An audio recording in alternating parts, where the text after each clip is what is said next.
The family controversies hanging over King Charles II's coronation. Greetings from Royal Family Lud, my channel. Famously, King Charles II endured a lifetime of waiting to claim the throne.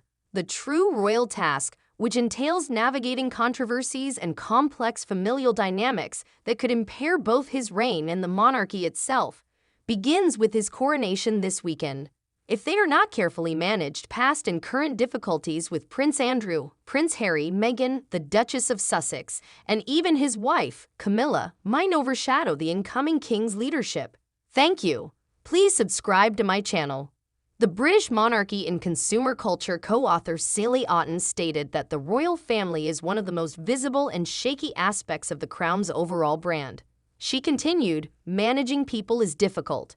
Andrew, the king's younger brother, Prince Andrew, Duke of York, is at the top of the list of people who need to be managed because of allegations of sexual abuse stemming from his longtime friendship with convicted sex offender Jeffrey Epstein and his confidant, British socialite Ghislaine Maxwell, who was found guilty of child sex trafficking in 2021. Prince Andrew has been hounded by Virginia Giuffre's claims that she was forced to have sex with him after being trafficked to him, and in November 2019, a prominent BBC interview with the royal that was obviously meant to refute those charges backfired catastrophically. Soon after, he took a break from his obligations to the public. Despite a widely shared photo of the two together, Giuffre, who claimed she was 17 when the British monarch sexually assaulted her, insisted Andrew had never met her. A judge in the United States approved the continuation of Giuffre's civil lawsuit in August 2021. In a statement, Buckingham Palace stated Prince Andrew will take on the case as a private citizen. In a later judicial settlement, Andrew and Giuffre agreed that he would contribute a sizable sum to her foundation to support the rights of victims. He further stated that he had no intention of disparaging her.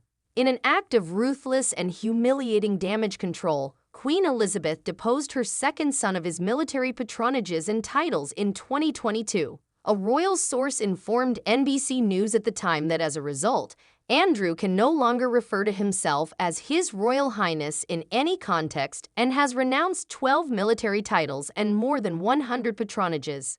The reputation of Andrew, 63, has also been tarnished by claims that he has connections to corrupt officials and Middle Eastern dictators, as well as by allegations that he and his ex-wife, Sarah Ferguson, participated in a cash-for-access scheme. Both have categorically refuted the accusations. In order to maintain the trust of the British people, Charles must be able to keep a tight rein on his younger brother, according to David Hayes, CEO of Brand Finance, a London-based consulting firm. Hay declared, "Andrew is a disaster. He's been known as a playboy and a highly entitled man for years. By keeping him out, King Charles has done the right thing."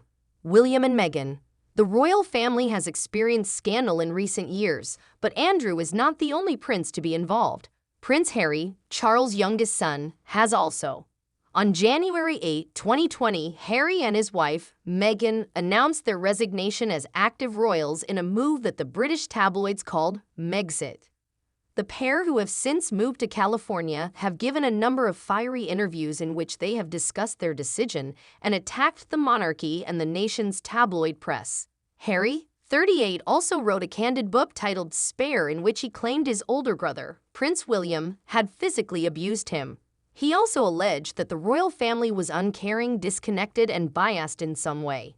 In an interview with media mogul Oprah Winfrey on March 7, 2021, Meghan said that a royal source had expressed concerns in conversations about how dark his skin might be when he's born in the months before to the birth of their son Archie. 2 days later, on March 9, the Queen issued a rare statement in response to the commotion. The true magnitude of how difficult the past few years have been for Harry and Meghan saddens the entire family. The concerns brought up, especially the one involving race, are troubling. While some accounts may differ, the family takes them very seriously and will address them in private.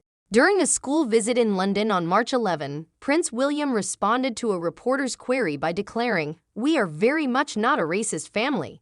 In their Netflix documentary series, Harry and Meghan have also targeted the royals, claiming that they actively encouraged harsh media coverage that led Meghan to consider suicide and led to the couple leaving the country. Harry claims that while Camilla, his father's former mistress, was being rehabilitated in the public eye, Meghan was left to deal with bullying and racist press coverage without assistance from the royal household. He even asserted that the royal communications staff would spread false information about him and Meghan. He holds in a lot of his rage towards the press, which he claims has an unhealthy relationship with the royal family. This family's unfinished business and airing of grievances coincides with a pivotal period in Charles' life. According to historian Alice Loxton, the breakdown in the relationship is one thing that many people will find difficult. The breakdown of that relationship is tragic on all sides. But despite the fact that Spare and other Megxit interviews made news throughout the world, going against the royal family's allegedly stated rule of never complain, never explain, Hay claims that the delicate connection between Charles and Harry may have enhanced Charles' reputation. Because of the Harry scenario and how he handled it, Hay asserted that a number of people have sympathy for King Charles. Charles has resisted offering any official criticism of Harry for his tell-all book and interviews in the public sphere. Harry has also been invited to the Saturday coronation by him. Meghan won't be there, but Harry will. It's unknown if Meghan was included in the invitation. King Charles is making a valiant effort to extend an olive branch while Prince Harry is flinging bricks from the sidelines, according to Hay. I believe Charles is acting appropriately by excluding him while still attempting to have a relationship with his kid. According to Ottens, it is a balancing act that might appeal to the general population. She continued, I think one of the pleasant shocks of King Charles' reign has been his capacity to demonstrate empathy. That's not to say that Harry and Meghan's accusations against the royal family won't continue to generate news, but surveys show that public support for the couple has declined. According to a recent YouGov poll, Harry's favor plummeted from 45% 2 years ago to 25% early this year, while Meghan's favor dipped from 40% in the third quarter of 2020 to 23% in the first 3 months of this year. Because of all the commotion surrounding them, Ottens believes that many of their accusations are becoming less credible. William's and Charles' respective palaces, Kensington Palace and Buckingham Palace, declined to respond to any of the claims made in Spare, Camilla. Along with Andrew, Harry, and Meghan, Charles must persuade the public that his own scandals are in the past. Famously, Charles had an extended adulterous relationship with Camilla while he was still married to Princess Diana. This led Diana to declare, in a shocking television interview from 1995, "There were 3 of us in this marriage, so it was a bit crowded." On April 9, 2005, Charles and Camilla were wed in a historic ceremony that broke with tradition by having the heir to the throne marry a divorcee. The Queen's absence from the wedding, but not the following blessing, the relatively low-key civil ceremony at the equivalent of a town hall, and the vows to earnestly repent the manifold sins and wickedness of the past all contributed to the impression that the pair were dogged by controversy. However, some people still keep Camilla at arm's length. She shares the bottom spot on the list of unpopular royals with Meghan, according to an Ipsos poll from April. People who adore Diana who harbor animosity towards Camilla will always exist, according to Ottens. There will be a lot of discussion following the coronation regarding who would have become the current monarch had Diana survived. Importantly, Camilla seemed to have gained the late Queen's approval. The modifications in her titles show how she went from being the other woman to a royal insider. It was stated when the couple were married that she would be referred to as the princess consort when her husband ascended to the throne. Elizabeth explicitly stated in 2022 that Camilla should take Camilla's place as queen consort upon Charles' accession. Additionally, it has been revealed in recent weeks that Camilla will be her sole title.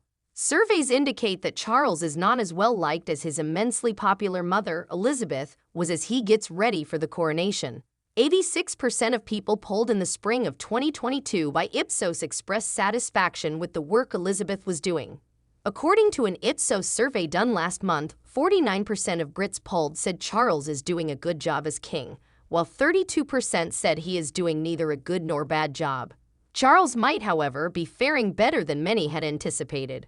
Afua Hagan, a royal pundit and broadcaster, used a sports metaphor to describe King Charles' authority as having played an absolute blinder. As we have seen from Prince Charles and now King Charles IV, I have never in my life seen someone have an image overhaul.